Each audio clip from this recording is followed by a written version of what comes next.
My name is Sarah, and I was 24 when I chose to trade everything I knew for the unknown. I had just graduated from college with a degree that felt more like a shopping receipt for 4 years of wandering around in circles than a map to the future. I was in short, lost in life, continually seeking a meaning and purpose that somehow always seemed just out of my reach. I did odd jobs, drifted from friendship to friendship, and felt this aching emptiness or unavoidable agitation that told me I wasn't striving hard enough. Then came a chance. A web ad for an English teaching program in Malaysia. It offered up adventure, cultural immersion, and above all, an opportunity to begin anew. The pay was not great, but it offered subsidized housing for expats at a condo complex named Johor, in a place called Forest City. I read up on it. A magnificent, visionary utopia, but still a strangely quiet ghost town, just beyond the water from Singapore. It was perfect, a blank page, far from all that had proved so unsatisfactory. I arrived in late May, the air thick and wet, with the smell of rain and something vaguely tropical.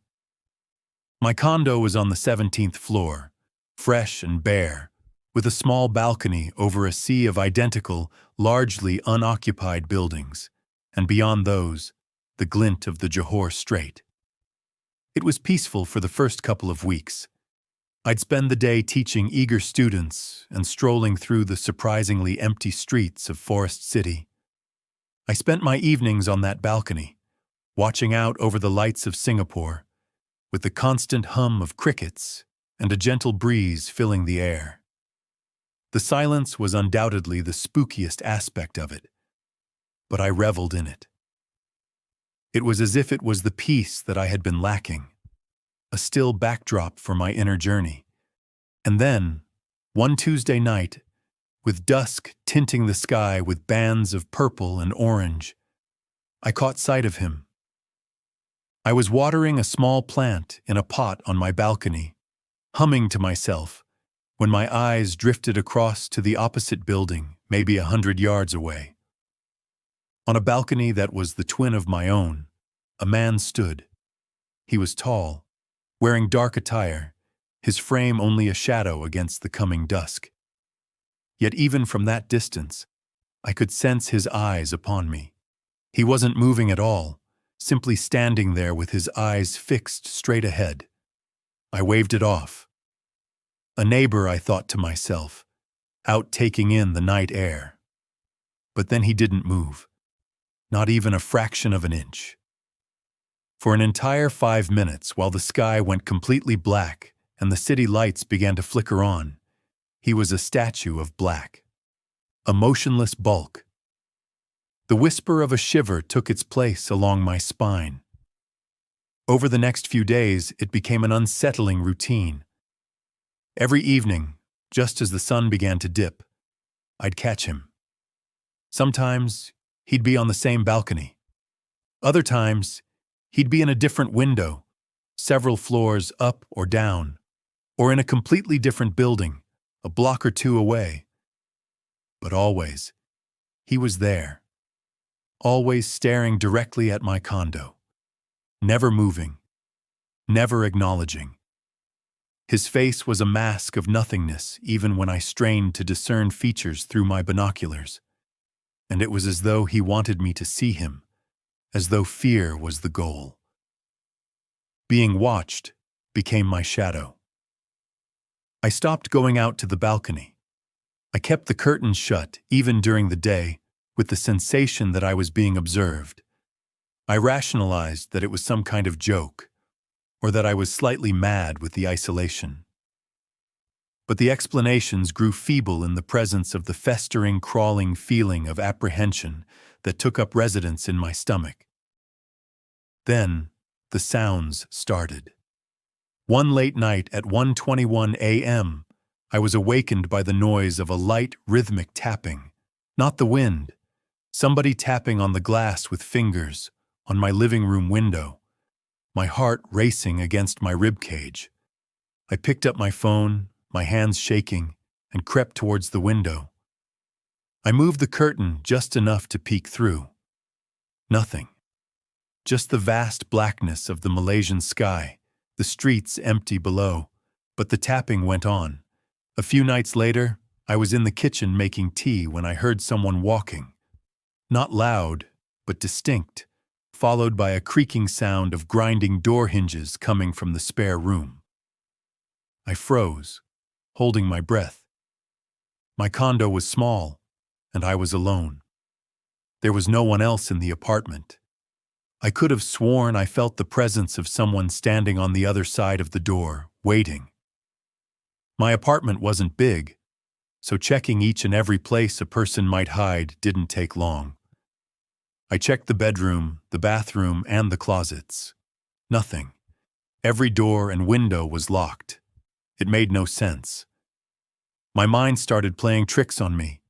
A rustling sound that turned out to be nothing. An edge of motion out of the corner of my eye that vanished when I shifted my head.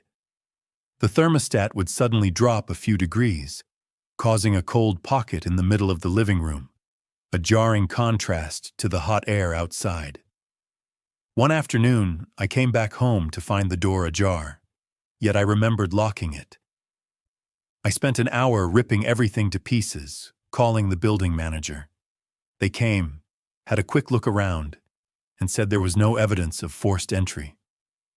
Most likely the wind, they said, with that condescending expression, which made me think I was wasting their time. The police could not do anything. There wasn't any crime, so they couldn't investigate. I was left feeling more helpless. The last night was the worst.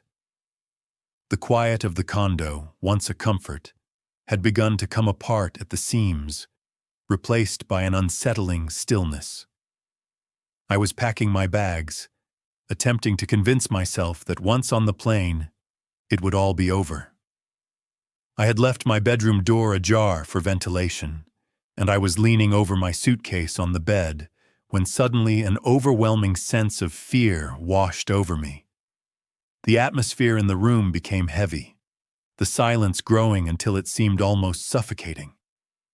I jumped at everyday sounds, twitching when the refrigerator hummed, my hands damp with sweat, my forehead icy with a sheen as the faraway tapping began again, closer now, coming from the walls themselves. I started to count the floor tiles, something concrete to cling to, but even they wavered, the pattern rippling at the edges of my vision. Was it real? Did I dream it? My head was playing tricks on me. I slid on my crossbody, pulled out my phone to order an Uber to the airport, and stood up to fetch a glass of water from the kitchen. And then he was just there. No whisper, no hint of where he came from, just a sudden, sharp alteration in the atmosphere. The room grew impossibly cold, penetrating my very bones. The air itself grew thick, like wading through molasses, choking my every breath. He was standing on my balcony. Forest City's black stillness his backdrop. He was impossibly thin and tall, his skin a death grayish white. His eyes were wide, unacceptably wide, staring at me through the glass balcony doors, and his lips were loosely open, as if he was perpetually gasping for air. He didn't blink. He didn't breathe. His quietness was deep, as if a chasm that swallowed up all noise and illumination. My muscles coiled, a frantic primal compulsion to run that was matched by an unseen power which held me in place. My fingers trembled, not just from cold, but from a shiver somewhere in my belly. My vocal cords constricted, strangling the scream which rasped at the back of my throat.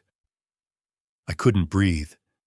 Not from fear, but as if air itself had been withdrawn, compressed into an unbreakable mass in my chest. His eyes pierced me, not just my body, but between the plates of my head, stripping away at the joints of my sanity. Every one of my thoughts, memories, and desires lay exposed and helpless before him. It felt worse than an assault on my body. It was a threat to my existence, warping my perception until I could not distinguish between what was real and what was merely the sheer loathsomeness of my shattering mind. My head was pounding and everything appeared muddled, as if I was waking up from anesthesia. It was as if he wanted to delete all that makes me me, so that there would only be an empty shell where my existence would continue, but my soul would be devoured. I had a terrifying epiphany that if I did not move, if I allowed this invasion to continue, I would be lost forever, not in death, but in a monstrous, empty existence. I spun around, away from the balcony, my legs suddenly pumping as if powered by pure, unadulterated terror. I stumbled in a desperate, animalistic move, but I felt a choice to continue, confronting the weight of his soul-crushing presence. I scrambled for the door. He didn't physically chase me, but as I ran through the living room, I saw the reflection of his essence in the stainless steel refrigerator door, always just behind me, always staring. I fumbled with the locks, my hands shaking so violently I could barely turn the deadbolt. The adrenaline was coursing through my veins, propelling me forward. I slammed the door shut behind me, the sound echoing in the deserted hallway, and ran. I ran down the hallway past the elevators and down the stairs, never stopping, until I burst through the door to the ground floor level. I spilled into the lobby and rushed out into the sweltering night. My voice trembled as I confirmed the airport as my destination. The Uber driver asked if I had bags when I climbed into the vehicle. I sat mute, staring at myself in the window. I flew home the next morning, exhausted but irrevocably changed. The experience had not spelled out a newfound calling and purpose, but it stripped away my indifference. I learned more in Forest City about resilience than I had in years of searching for meaning while chasing a degree. I never saw the man again, and I have no explanation for what I encountered in that condo. The feeling of the sickening discomfort I felt has never truly left me, but the lingering dread, the cold spots in a room, and the feeling of silent eyes staring upon my back serve as a constant reminders to just keep striving forward and making the most out of today.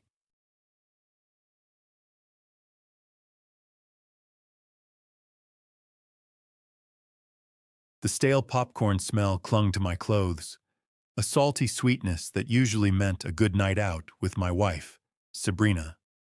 We were settled into our seats at the GSC Mid-Valley, waiting for the trailers to start. The lights dimmed, and the low hum of the projector filled the sudden hush. This was our Friday night ritual, our escape. But that night, something else filled the silence. Instead of the usual cheerful jingle of a soft drink commercial, a sound ripped through the darkness. It was a keening wail, a sound so raw and filled with anguish that it clawed at my chest. It wasn't human, not entirely, but it held the unmistakable despair of a woman pushed beyond all limits. The sound amplified, vibrating through the seats, making the hairs on my arms stand on end. The theater, usually a symphony of rustling and whispers, became absolutely, terrifyingly silent. Not a cough, not a phone buzz, just that chilling lament that seemed to stretch on forever. My hand instinctively reached for Sabrina's, but her fingers remained limp and unresponsive to mine. The sound felt like it was tearing me apart from the inside, a primal scream echoing in the cavern of my mind. It felt like an eternity, though it must have only been a minute before the first trailer finally, mercifully, flickered to life, bathing the stunned audience into a sudden, jarring light. The movie played out, a blur of explosions and dramatic declarations, but I barely registered it. The wail still reverberated in my ears like a phantom echo. When the credits rolled and the lights came up, the normal chatter of moviegoers resumed as if nothing had happened. Sabrina turned to me, her smile bright. "Good movie, huh?" she asked, oblivious. "It was. But how about that yell in the beginning?" I asked, my voice a strained whisper. "Before the trailers? That sound?" She tilted her head, a puzzled expression on her face. "A yell? No, I didn't hear it." My blood ran cold. She hadn't heard it. No one else seemed to have reacted either. Had I imagined it? The collective indifference of the crowd felt like a heavy blanket. The air in the cinema, once thick with the smell of popcorn, now carried a faint metallic tang, like old blood. I wanted to scream out, to ask everyone if they were deaf, but the words caught in my throat. The feeling of dread, a familiar companion from years past, settled deep in my bones. The next morning, the unease still clung to me. I was making coffee, the aroma doing little to soothe my frayed nerves when Sabrina walked in, her phone in hand, a strange expression on her face. "Hey, remember your ex? The one that caused all that trouble years ago?" she asked, her voice quiet. My hand froze on the coffee maker. "What about her?" The familiar tremor of unease started in my stomach. "I guess there was an accident," she said. Her eyes fixed on her screen, she read. "A devastating car accident on the E23 highway at approximately midnight claimed the life of Mirha Ali, 29. The incident, which occurred on a stretch of highway known for its heavy nocturnal traffic, resulted in a fiery inferno." As Sabrina's voice trailed off, my blood ran cold. Midnight, the movie, the wail, it all clicked into place with a horrifying precision. My mind reeled back through the years, a montage of encounters flashing before my eyes.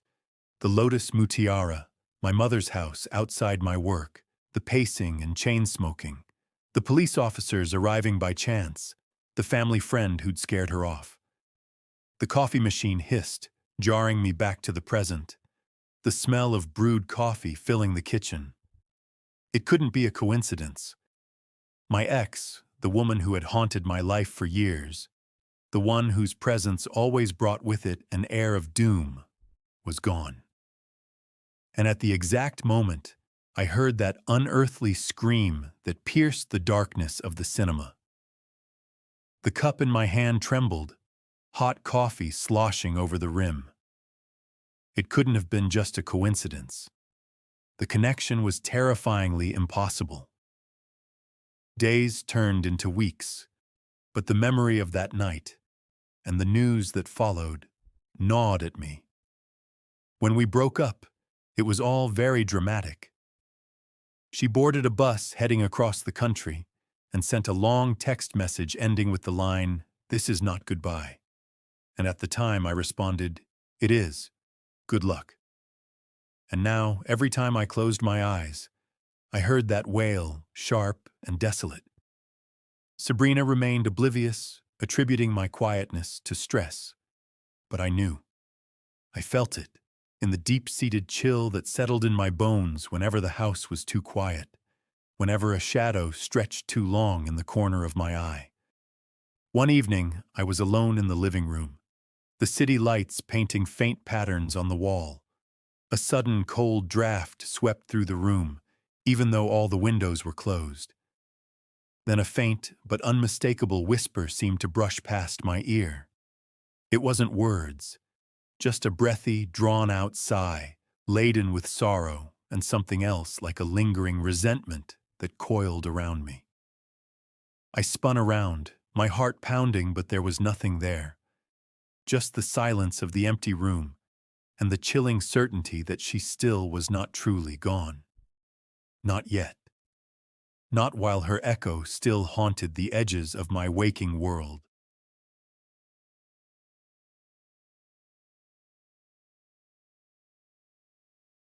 The humid Singapore air clung to me like a shroud, a stark contrast to the crisp autumn mornings back home. My name is Maria, and in 2023, at 19, I embarked on a summer mission trip, eager to serve before college. My church arranged a host family, Valerie, an IT professional in training, whose apartment was a battlefield of flashcards and textbooks, and her mother, Ruth, a woman of spry 90, who walked a mile and a half every morning to a small cafe for breakfast. My usual exercise involved navigating bus stops and lecture halls, so these early morning walks with Ruth were a welcome change. Every day, Ruth ordered the same thing: kaya toast with a soft-boiled egg and coffee. The cafe was conveniently close to the mission site, so I'd join her for breakfast, then head straight to serve. One morning, after Ruth had placed her order and excused herself to the restroom, my gaze drifted across the bustling cafe. A young woman, likely college-aged, sat by the window. Her posture was remarkably elegant, a subtle confidence radiating from her. A large, red, flower-shaped brooch on her lapel caught the light, a striking detail against her otherwise professional attire. She was engrossed in a newspaper, yet her eyes seemed to absorb everything around her. Ruth returned to our booth, her voice a cheerful declaration. "When you return home, we will have dinner to celebrate your first month with us." "Oh, how awesome, thank you," I responded, genuinely touched. After breakfast, I thanked Ruth for inviting me to walk with her. She beamed, "My pleasure, I enjoy the company." Our mission leader, Brenda, a woman whose cheerfulness never seemed to dim, had us on the go from day one. My days melted into a routine of street evangelism, handing out pamphlets, and singing off-key hymns in public parks. Most people offered polite smiles, their eyes like closed doors. Then I saw her again. The same girl from the cafe, walking towards the library. Her dark eyes, almost too deep, seemed to swallow the sunlight. She was always alone and always watching. When her gaze snagged mine, I shivered, not of cold, but of something far more potent, tracing its way down my spine. It was a fleeting moment, a ripple in the mundane, but it stuck with me, like a seed planted in dry earth, waiting for the rain. "Brenda, do you mind if I run to the bathroom? I'm feeling a bit hot today." "Of course, Maria. Hurry back." The air inside the library was thick, like dried flowers that had been left too long in a vase, mingled with the scent of old paper. As I browsed the shelves, my fingers trailing over titles in languages I couldn't decipher, I saw her again. She was at the back, hunched over a section labeled Esoteric Arts, her head bent, a lock of dark hair falling over her face. I hesitated, then, feeling an inexplicable pull, I approached her. "Hey," I began, my voice a little shaky. "Fancy meeting you here?" She looked up, her unsettlingly dark eyes meeting mine. A faint, almost imperceptible smile touched her lips. "Some things," she murmured, her voice a low, husky whisper, "are meant to be found." She gestured to a book in her hand, its cover a mosaic of intricate symbols. I decided to fill the awkward silence. "I'm here for the summer on a mission trip. I saw you this morning at the cafe. I was having breakfast with my host grandmother. I like your red brooch." "Are you always so open?" she inquired. I fell silent, analyzing my life. "Well, yes, I guess I am," I responded. "What do you believe?" she asked. The question hung in the air, heavy and unexpected. I stammered, I believe in God." The girl smiled widely, showing just a hint of teeth. "Of course you do. But what about the other side of the coin? The unseen forces that shape our world? That whisper in the shadows?" "I don't know. I just thought I would invite you to serve with us," I responded. Well, the girl said, gathering herself to her feet. Today may be your lucky day. What do you mean? I asked. She leaned in. I will show you something, Maria, and if you can explain it to me, I will serve with you. A strange mix of fear and exhilaration churned in my stomach. Her words were like a siren song, promising forbidden knowledge, a glimpse behind the veil. I knew I should walk away, but a deeper, darker curiosity held me captive. Well, what am I supposed to do? I asked. Meet me at the cafe at 17:30 sharp.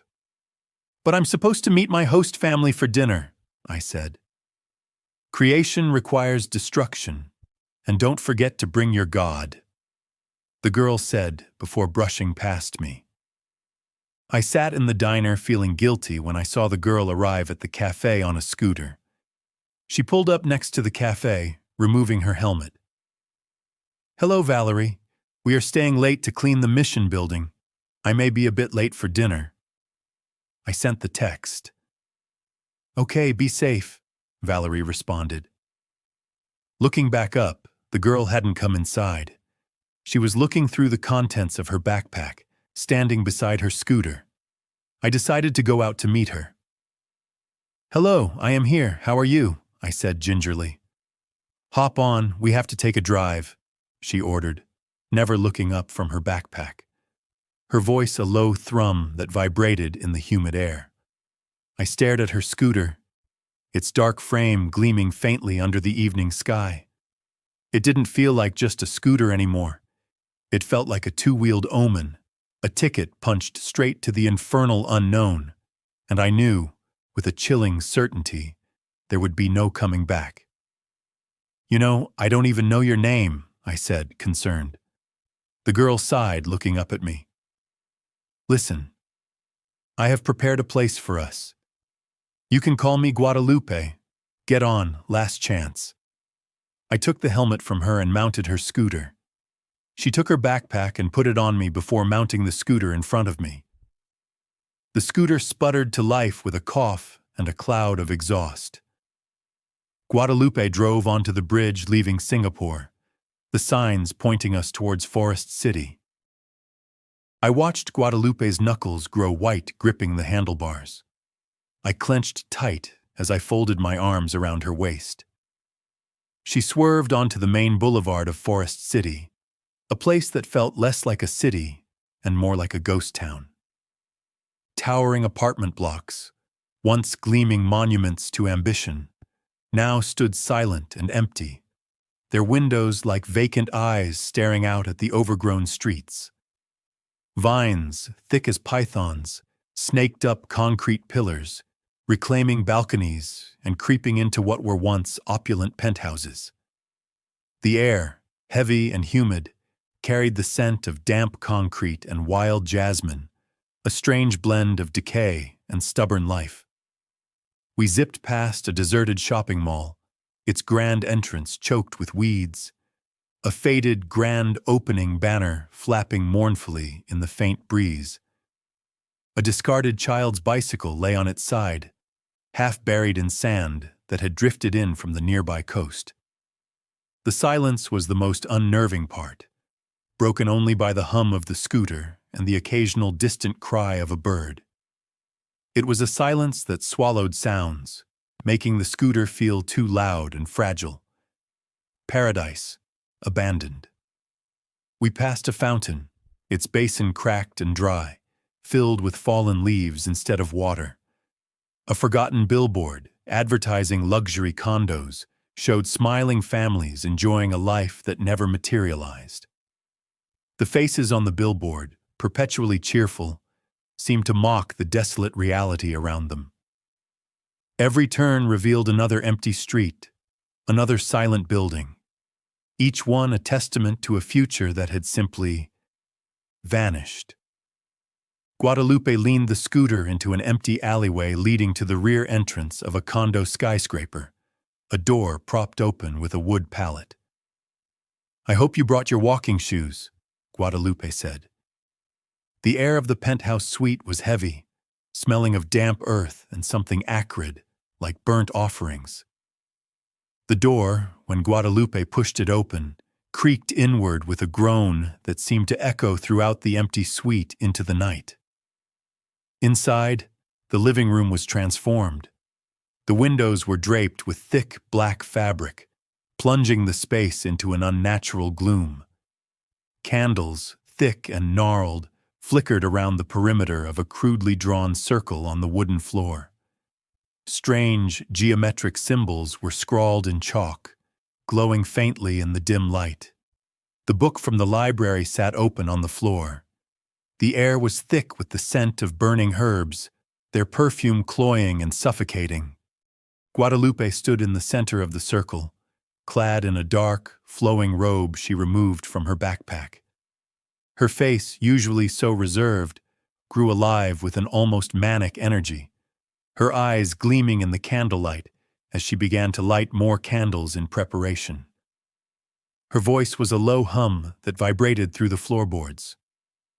"Tonight, you will truly see." She guided me into the circle, her touch surprisingly cold. As she began to chant, the air around us seemed to thicken, pressing down on my chest. The shadows in the corners of the room deepened, writhed, and stretched, taking on fleeting, grotesque forms. I could hear whispers now, just at the edge of my hearing, like 1,000 insects buzzing in my ears. Guadalupe's words became more urgent, her voice rising and falling in a strange, ancient language I didn't understand. Then, the floor beneath my feet began to hum. The candles flickered wildly, casting grotesque, dancing shadows that seemed to lunge at me from all sides. A cold dread, a terror far beyond anything I had ever known, seized me. It was a primal fear, the kind that whispers of ancient evils and forgotten things.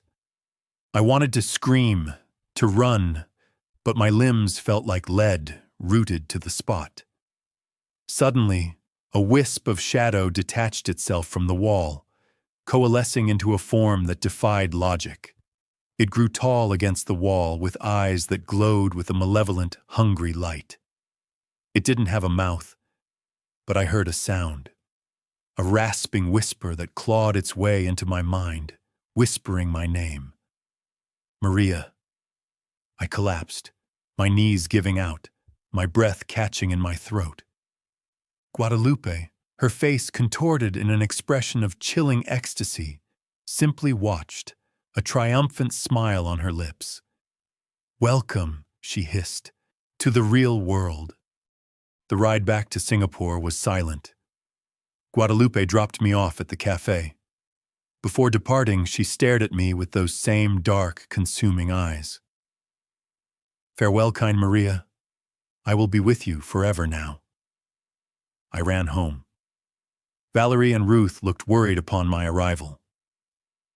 "Maria, you look like you've seen a ghost," Valerie said, concerned.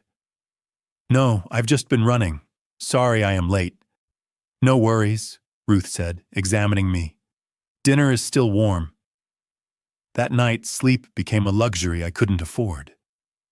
The shadows Guadalupe had invoked were no longer confined to the penthouse. They followed me, lurking in the periphery of my vision, whispering my name in the dead of night. I tried to pray, but the words felt hollow, meaningless. The demons, for that's what they were a constant presence. Their cold breath on my neck, their unseen claws raking at my sanity. My body felt wasted away. I went to the bathroom, and my eyes were bloodshot, sunken in dark hollows. My energy had been sucked dry, replaced by a constant, soul-gnawing exhaustion. Each breath felt like a struggle against an invisible weight that pressed down on my chest. I woke up hours later, huddled in a sweat on my bed. In my dream, I saw it clearly. A demon, its form a twisting mass of shadow and teeth. Its eyes, like burning coals, materialized at the foot of my bed. It didn't speak, but its presence filled the room with a palpable malice, a suffocating evil that promised eternal torment. It reached out a skeletal hand, its long, sharp nails glinting in the faint moonlight. I screamed, a raw, ragged sound ripping from the deepest part of my soul. And then, a knock at the door. I didn't know how long I had been screaming. I dragged myself to the door, my body trembling, my mind a chaotic mess of fear and exhaustion. When I opened it, Ruth stood there, her face kind, her eyes filled with an unsettling clarity. Her presence seemed to cut through the oppressive darkness that had become my companion. She extended a hand, her palm open and inviting. "It sounds like you had a night terror. May I pray for you?" Something within me, a deep, wounded part that I hadn't known still existed, recoiled.